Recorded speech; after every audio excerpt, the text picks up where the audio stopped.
आखिर में इतने दिनों से थी कहाँ।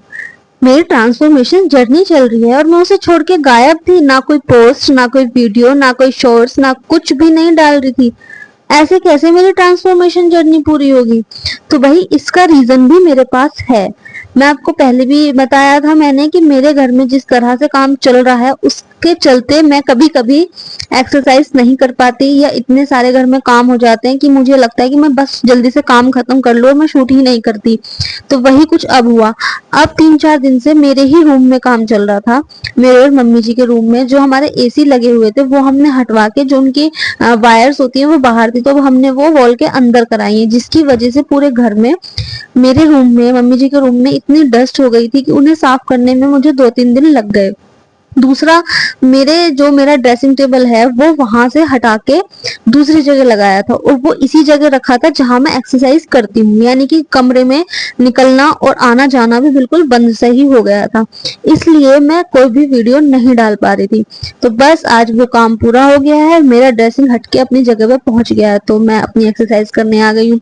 वैसे तो डॉक्टर ने मुझे एक्सरसाइज के लिए मना किया है, लेकिन भाई मुझे उन्होंने वॉक करने के लिए बोला है कि इवनिंग और मॉर्निंग वॉक किया करो, लेकिन ऐसी कोई मेरे पास स्पेस नहीं है जहां मैं वॉक कर सकूं। तो बस मैं घर में ही अपने स्टेप पूरे कर रही हूँ, कुछ बॉडी का मूवमेंट कर रही हूँ, ताकि मैंने जो वजन कम किया है वो वापस से बढ़े ना, बस इतना रहे। अगर अब कम भी ना हो तो बढ़े ना। हाल तो मैं जब एक्सरसाइज करती हूँ तो मैं थोड़ा डाइट को नजरअंदाज कर देती हूँ, मतलब डाइट का इतना ध्यान नहीं रखती हूँ, लेकिन जैसे ही अब डॉक्टर ने कहा है कि तुम्हें एक्सरसाइज नहीं करनी है, कम करनी है, या ज्यादा शरीर के साथ तोड़ा फोड़ी नहीं करनी है, तब से मैं अपने डाइट का पूरा ख्याल रख रही हूँ। तो एक्सरसाइज खत्म करने के बाद में मैं आ गई थी मम्मी जी के रूम में सफाई करने, क्योंकि इतनी धूल मिट्टी हो रखी थी कि मुझे बहुत दिन हो गए घर में लगे लगे, लेकिन धूल निकलने का नाम ही नहीं ले रही। जितनी झाड़ू लगाती हूँ उतना ही धूल आती है, जितना पोछा लगाती हूँ उतनी ही धूल आ जाती है।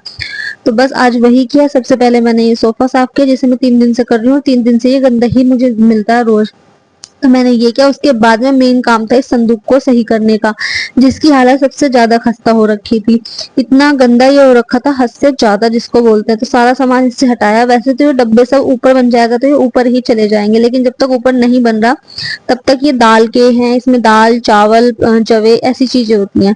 इसके बीच में मैंने पानी पिया, क्योंकि भाई पानी पीना बहुत जरूरी है। अब एक्सरसाइज नहीं करनी तो अपने डाइट का ध्यान रखना मुझे पड़ेगा। उसके बाद में यहाँ का सामान सारा हटा के, यहाँ से साफ करके, सामान साफ कर करके मैंने रख दिया। सबसे पहले मैंने चिप्स के वो रखी, क्योंकि चिप्स रोज नहीं चाहिए होती, कभी कभी चाहिए होती। उसके बाद में इसमें थे खिचड़ी वाले चावल, ये भी कभी कभी चाहिए होते थे, ये भी पीछे रख दिए। जो ज्यादा चाहिए होते हैं सब दाल के डब्बे, वो शुरू में रख के इसको पैक कर दिया पर्दा लगा के। अब ये बिल्कुल लग ही नहीं रहा है कि इसके पीछे कुछ सामान भी रखा है। संदूक का काम खत्म करने के बाद में अब बारी थी कॉर्नर की, जिसे साफ करते करते मुझे लगता है कि मेरी आधी जिंदगी निकल जानी है, क्योंकि ये कॉर्नर साफ होने का नाम ही नहीं लेता है। इसको रोज साफ करो रोज गंदा, रोज साफ करो रोज गंदा। एक तो ये काला इतना है ना, मतलब काले होने की वजह से, इसका कलर ब्लैक होने की वजह से तो गंदा ही रहता है। ये देखो कितनी धूल निकल रही है, जहां भी मैं कपड़ा मारती हूँ वहीं धूल ही धूल निकलती है। लेकिन कोई बात नहीं, जब घर बन जाएगा तो सुंदर भी सबसे ज्यादा मुझे लगेगा। फिर मैं अपने रूम में, तो मेरे रूम की हालत कुछ ऐसी थी, और ये है वो काम जिसकी वजह से मेरे घर में जगह नहीं थी। सेफ की हालत आप देख ही रहे हो। सेफ में जो मेरे सॉफ्ट टॉय थे वो मैंने सेफ में भर दिए, ये बहुत जरूरी है। सबसे पहले सॉफ्ट टॉय ये है, ये मुझे मेरे हस्बैंड ने शादी से पहले वैलेंटाइन पड़ा था, उस पर मुझे गिफ्ट दिया था। तब मैं अपने मायके में भी, शादी की तैयारियां चल रही थी तब। ये मुझे बहुत प्यारा है। उसके बाद में ये दोनों सॉफ्ट टॉय, मेरा फर्स्ट बर्थडे था, गिफ्ट के साथ में वो ये भी लेके आए थे। उसके बाद में जब हमारा सेकंड वैलेंटाइन आया था, मतलब शादी के बाद फर्स्ट वैलेंटाइन थे, तब उन्होंने ये दिया था मुझे। उसके बाद नहाने से पहले मैं अपनी चीला बनाने की तैयारी करके और चली गई। पेस्ट बना के मैंने, बैटर बना के उसका रख दिया, और मैं नहाने के लिए चली गई। नहाने में मैंने कपड़े धोने थे आज मुझे, तो सबसे पहले मैंने अपना सर्फ डाला और कपड़े धोने की तैयारी शुरू करी। एक एक करके सारे कपड़े मैंने उसमें धोने स्टार्ट कर दिए। कुछ कपड़े हाथ से धुलने थे वो हाथ से धो लिए, कुछ कपड़े मशीन से थपकी बजानी थी, कुछ कपड़ों में ब्रश लगाना था। जैसे जैसे जो कपड़े थे वैसे वैसे मैंने कर दिए।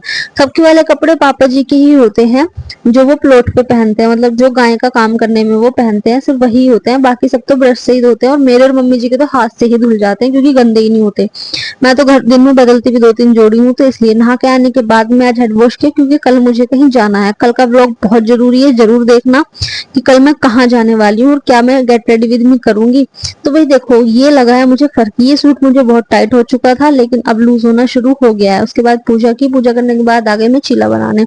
चीला बनाया सबसे पहले। चीला बनाने के बाद मम्मी जी को दिया, क्योंकि मैं और मम्मी जी दोनों ही डाइट पे हैं। उन्हें डॉक्टर ने गेहूं की रोटी के लिए मना किया, डायबिटीज की वजह से। फिर मैंने अपनी थाली लगाई। इसी तरह मिलते हैं नेक्स्ट व्लॉग में। सब्सक्राइब जरूर कर देना। Bye bye.